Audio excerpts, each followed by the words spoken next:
Hello friends, स्वागत है आपका हमारे चैनल पर। आज हम मैथ के अंदर एक नया टॉपिक शुरू करने जा रहे हैं। ज्यामिति के अंदर चतुर्भुज यानी कि क्वैड्रिलैटरल, ये क्या होता है, ये कितने प्रकार के होते हैं, इस पर हम विस्तार से चर्चा करेंगे। तो देखिए, चतुर्भुज जो है, चतुर्भुज किसे कहते हैं? तो नाम से पता है कि चार भुजाओं वाली आकृति, यानी कि हम कह सकते हैं कि चार भुजाओं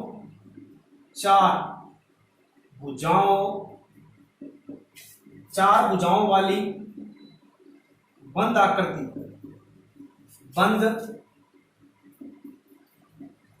चार भुजाओं वाली बंद आकृति क्या कहलाएगी? चतुर्भुज कहलाएगी। या फिर हम कह सकते हैं कि चार रेखाखंडों से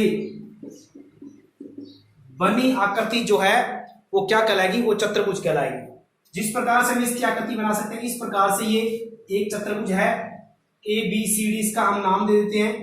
ये एक आकृति है, बंद आकृति है, क्योंकि इसके अंदर चार रेखाखंड जो है इस प्रकार से AB, BC, CD और AD, ये चार रेखाखंड जो है इनसे मिलकर एक आकृति बनी है, इसको हम बोलते हैं चतुर्भुज। देखिए, चतुर्भुज की क्या विशेषता है, इसके क्या गुणधर्म है। देखिए, चतुर्भुज के अंदर बात पहली इसमें क्या है कि इसमें चार भुजाएं होती है। चतुर्भुज के अंदर क्या होती है? चार भुजाएं होती है। और इसके अंदर क्या होती है? चार इसके अंदर शीर्ष होते हैं। चार इसके अंदर क्या होंगे? शीर्ष होंगे। और चार इसके अंदर क्या होंगे? कोण होंगे। इसके अंदर क्या होंगे? चार कोण होंगे। यानी कि इसके अंदर चार भुजाएं हैं और ये भुजाएं होगी, और इसी प्रकार इसके अंदर ये चार कोण हो गए, और ये चार जो है कोने हैं, यानी इसके चार शीर्ष हैं, यानी वर्टेक्स हैं। ठीक है, अब बात करते हैं कि चतुर्भुज की और क्या विशेषताएं हो सकती है। देखिए, चतुर्भुज के जो चार कोण हैं, चारों कोणों का जो योग है वो हमेशा 360 डिग्री होता है। यानी चतुर्भुज के जो चारों कोण हैं उनका योग 360 डिग्री होता है। अब यदि हम चतुर्भुज के जो भुजाएं हैं इनको बढ़ा दें और बहिष्कोण बनाएं, जिस प्रकार आप देख सकते हैं कि अगर हम इसकी भुजा ये बढ़ा दें, ये भुजा बढ़ा दें, और इसी प्रकार हम इसकी ये भुजा बढ़ा दें, और इसकी हम ये भुजा बढ़ा दें, और इसकी हम कह सकते हैं ये भुजा बढ़ा दें, तो इस कंडीशन में क्या होता है कि चार जो कोण बनेंगे, ये चार कोण बनेंगे, और ये चारों कोणों का योग यानी ये बहिष्कोण है, तो चारों बहिष्कोणों का योग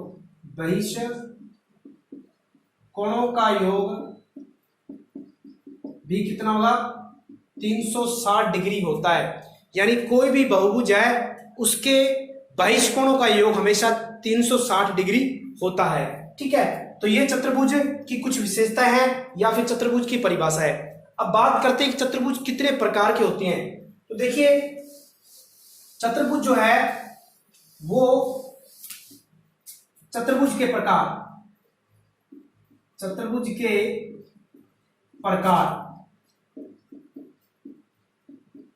देखिए, चतुर्भुज जो है, सबसे पहले हम बात करते हैं चतुर्भुज। पहला चतुर्भुज अगर बात करें तो वो है समांतर चतुर्भुज।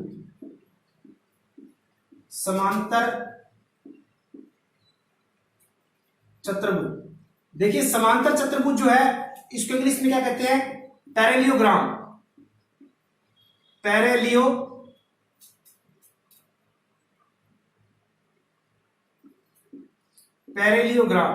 ठीक है, इसको बोलते हैं हम पैरेलियोग्राम। ठीक है, तो ये हुआ समांतर चतुर्भुज।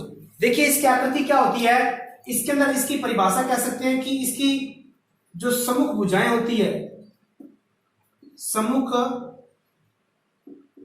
भुजाएं हमेशा क्या होती है? समांतर होती है, पैरेलल होती है। इसकी सम्मुख भुजाएं समांतर होगी, और इसमें क्या हो सकता है? इसके सम्मुख कोण जो होते हैं वो बराबर होते हैं। अब देखिए, इसकी आकृति किस प्रकार से होगी, देख लेते हैं कि इसकी आकृति इस प्रकार से होगी। ये देख सकते हैं आप, ये आकृति है। अब देखिए, ये जो आकृति है ये भुजा इस भुजा के समांतर है, यानी सम्मुख भुजा है, और इसके सम्मुख ये है, तो ये दोनों भुजाएं समांतर है, यानी आमने सामने की भुजाएं इसमें समांतर होगी और इसके सम्मुख कोण, ये वाला कोण और ये वाला कोण बराबर होगा, ये वाला कोण और ये वाला कोण बराबर होगा। ठीक है, तो इसके सम्मुख कोण जो होंगे वो बराबर होंगे। ठीक है, अब बात करते हैं इसके आसन कोण। आसन कोण जो होते हैं वो संपूरक होते हैं, यानी कि आसन कोणों का योग, मतलब कह सकते हैं जिस प्रकार से ये ए है, ये बी है, ये सी है, डी है, तो आप देख सकते हैं इसमें कोण ए बराबर कोण सी होगा क्योंकि सम्मुख कोण है, तथा कोण बी बराबर कोण डी होगा, यानी इसके सम्मुख कोण बराबर होंगे। दूसरी बात आसन कोण, आसन का मतलब है कि जिस प्रकार से ये कोण जो है, कोण ए और बी आसन कोण है, कोण ए प्लस बी बराबर 180। संपूरक का मतलब होता है सप्लीमेंट्री एंगल, यानी कि दोनों कोणों का योग जो है वो 180 होता है। कोण ए और कोण बी इनका योग 180, या कोण बी और सी, कोण बी प्लस सी ये 180 हो सकता है, और या कोण सी प्लस डी, कोण सी प्लस डी ये 180 हो सकता है, या कोण डी प्लस कोण ए ये 180 हो सकता है। ठीक है, तो ये यानी कि जो इसके आसन कोण है उनका योग 180 होगा, यानी आपस में वो संपूरक होती है, और सम्मुख कोणों का योग 180 डिग्री होता है। और इसकी क्या विशेषता हो सकती है हम बात करते हैं, इसको मैं साफ कर देता हूं। और इसकी विशेषता ये हो सकती है कि इसके जो विकिरण है, विकिरण जो है परस्पर समद्विभाजित होते हैं। इसके जो विकिरण है, विकिरण क्या होता है कि जो सम्मुख शीर्ष हैं, सम्मुख शीर्षों को मिलाने वाली रेखा विकिरण कहलाती है। तो इसके दो विकिरण होंगे, ये वाला विकिरण AC और ये BD। अब ये विकिरण जो है आपस में एक दूसरे को यानी समद्विभाजित यानी समान दो भागों में डिवाइड करेगी, यानी ये विकिरण जो है इस प्रकार दो भागों में बढ़ जाएगा और ये वाला आपस में समान दो भागों में बढ़ जाएगा। यानी इसके विकिरण जो होंगे, मान लेते हैं कि ये पॉइंट O पर काटते हैं, एक दूसरे को समद्विभाजित करते हैं, तो ये विकिरण जो है आपस में क्या होंगे, यानी इनका जो समान भाग हो जाएंगे। ठीक है, तो विकिरण जो है, लेकिन एक बात ना, इसके विकिरण जो है कभी भी बराबर नहीं होते। समांतर चतुर्भुज में कभी भी विकिरण इसके बराबर नहीं होंगे, बल्कि विकिरण जो है एक दूसरे को समान दो भागों में बांटते जरूर हैं, लेकिन विकिरण कभी बराबर नहीं होते। तो ये कुछ इसकी विशेषताएं हैं समांतर चतुर्भुज की। और अगर इसका हम क्षेत्रफल निकालें, समांतर चतुर्भुज का क्या क्षेत्रफल होगा, इसका फॉर्मूला क्या होगा, तो मैं यहां लिख देता हूं।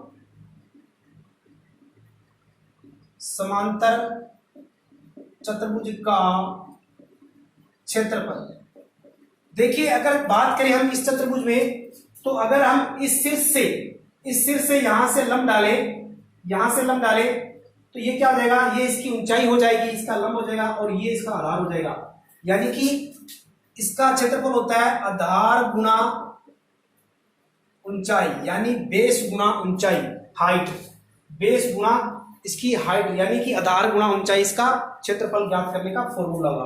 तो ये फॉर्मूला है क्षेत्रफल ज्ञात करने का। बाकी इसकी विशेषताएं हैं, सम्मुख भुजाएं बराबर इसकी समांतर होती है, सम्मुख कोण बराबर होते हैं, आसन कोण संपूरक होते हैं, विकिरण परस्पर समद्विभाजित होते हैं, और इसके विकिरण कभी भी बराबर नहीं होते। यह था समांतर चतुर्भुज। अब हम बात करते हैं दूसरे चतुर्भुज की। दूसरा है रोम्बस, यानी कि समचतुर्भुज। समचतुर्भुज, देखिए इसको बोलते हैं रोम्बस। देखिए समचतुर्भुज नाम से पता है कि जिसकी सभी भुजाएं बराबर हो, यानी कि सभी भुजाएं समान, जिसकी सभी भुजाएं बराबर हो वो कहलाता है समचतुर्भुज। और इसके जो विकिरण है, यानी कह सकते हैं विकिरण जो है विकिरण परस्पर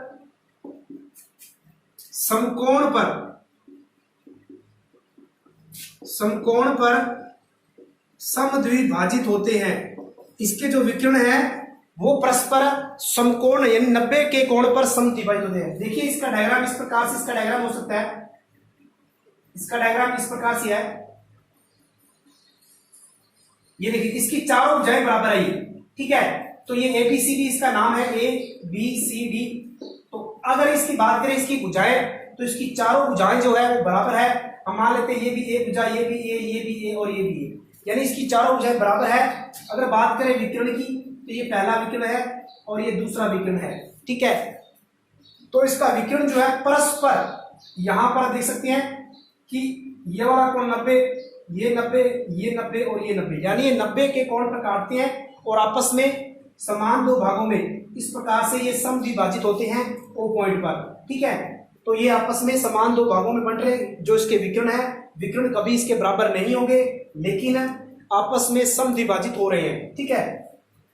अब देखिए इस कंडीशन में क्या है कि आप देख सकते हैं कि इसके विकर्ण जो है वो बराबर नहीं होते, इसके विकर्ण कभी बराबर नहीं होते, समकोण पर 90 के कोण पर आपस में समद्विभाजित हो रहे हैं। इस कंडीशन में आप देख सकते हैं कि अगर बात करें हम इसके विकर्ण की, तो पहला विकर्ण अगर D1 है, दूसरा D2 है, इसके विकर्ण जो है D1 और D2, तो ये क्या हो रहे हैं, हाफ हो रहे हैं, ठीक है। यानी कि अगर D1 ये D1 है, तो ये D1, ये पूरा D1 है और ये D2 है, ठीक है। तो हम बात कर लेते हैं ये D1 है और ये बात कर लेते हैं D2 है।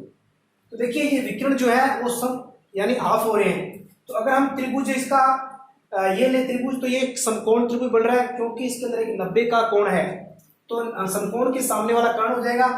तो अगर हम बात करें इस पे त्रिभुज AOB लेता हूं मैं, अगर त्रिभुज नीचे वाला लेता हूं ये वाला, तो इसके अंदर ये 90 है, इसके सामने कर्ण है, तो इस पर हम जब समकोण त्रिभुज हम क्या लगा सकते हैं, पाइथागोरस प्रमेय लगा सकते हैं। ये कर्ण है, तो आप देख सकते हैं अगर हम इस पे लगाएं तो कर्ण का स्क्वायर बराबर क्या होता है, लंब का स्क्वायर प्लस आधार का स्क्वायर।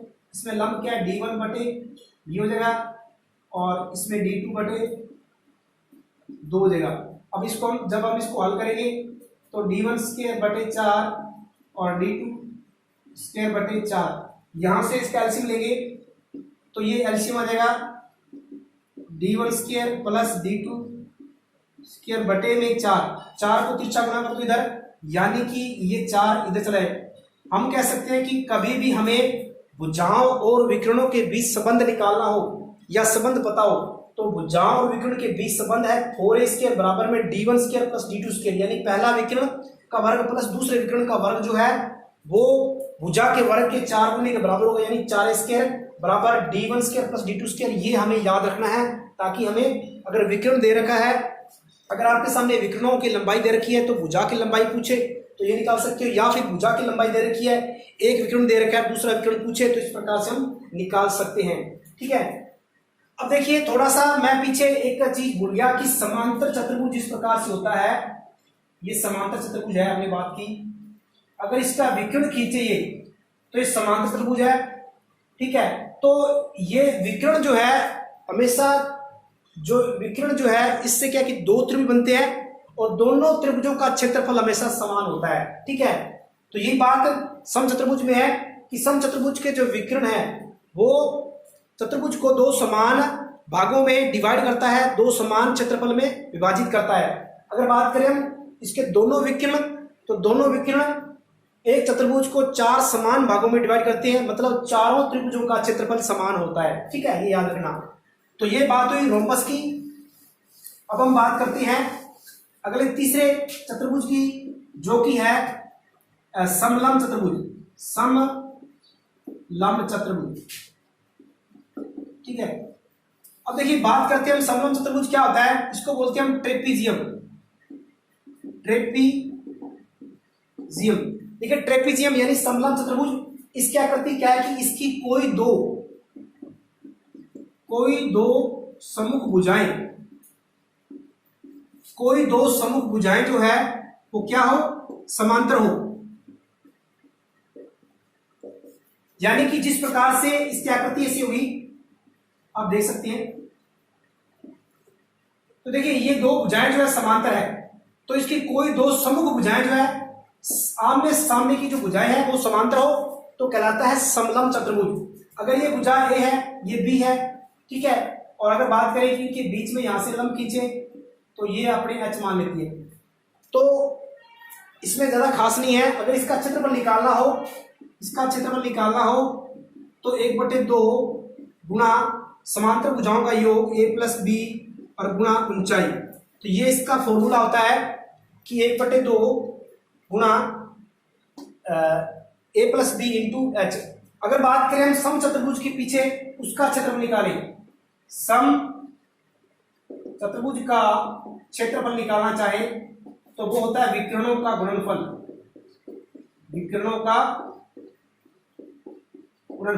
यानी d1 गुणा d2। ये होता है सम चतुर्भुज के क्षेत्रफल निकालना हो तो विकर्णों का गुणनफल, यानी रोम्बस का निकालना हो एरिया तो d1 इंटू d2, यानी कि दोनों विकर्णों का आपको गुणा कर देना है। अगर बात करें समलंब चतुर्भुज का क्षेत्रफल निकालना है तो 1/2 समांतर भुजाएं उनका योग कर देंगे इंटू हाइट से गुणा कर देंगे। ठीक है, तो ये बात हुई समलंब चतुर्भुज की। आगे हम बात करते हैं, हमारे चतुर्भुज में आयत भी आता है। देखिए आयत जो है वो एक प्रकार से चतुर्भुज है। ठीक है, रेक्टेंगल। देखिए रेक्टेंगल क्या होता है, आयत होता है। तो आयत के अंदर आप देख सकते हैं कि सभी इसकी सम्मुख भुजाएं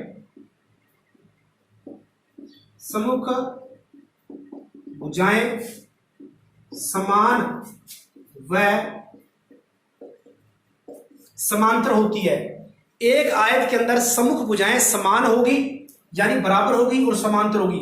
जिस प्रकार से इसकी आकृति इस प्रकार से होती है, तो ये भुजाएं आपस में समांतर है, ये इसके समांतर है, इसके समांतर है, प्लस आपस में बराबर भी है, यानी आमने सामने की भुजाएं बराबर है। ये इस भुजा इसके बराबर है, ये भुजा इसके बराबर है। और इसके अंदर और मेन बात इसमें क्या है कि प्रत्येक कोण क्या होता है, समकोण होता है, यानी कि 90 डिग्री का होता है। तो इसमें कह सकते हैं कि प्रत्येक कोण जो है वो 90 डिग्री का होगा।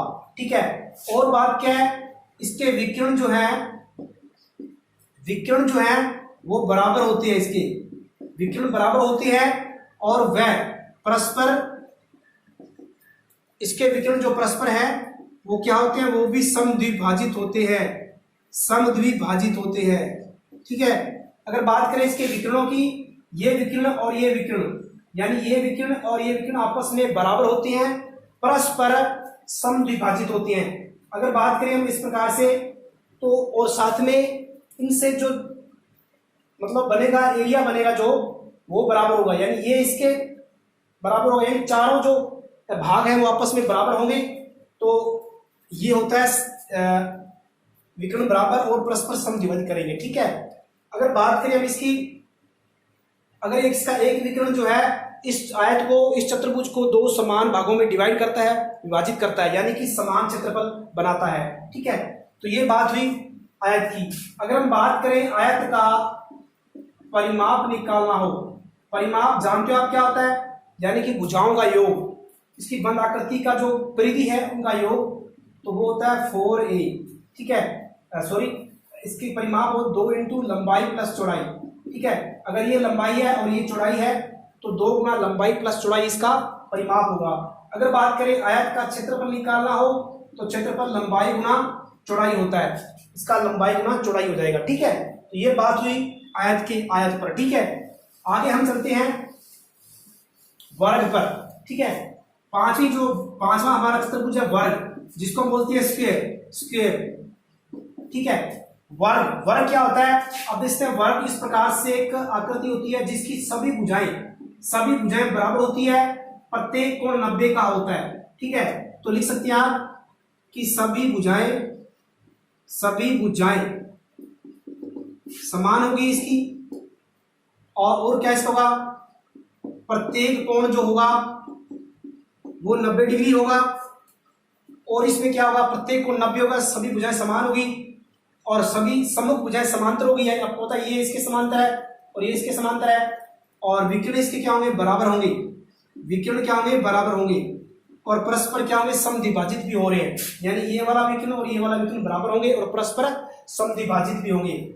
और दूसरी बात, ये 90 पर वह समकोण पर काटते हैं ना, समकोण पर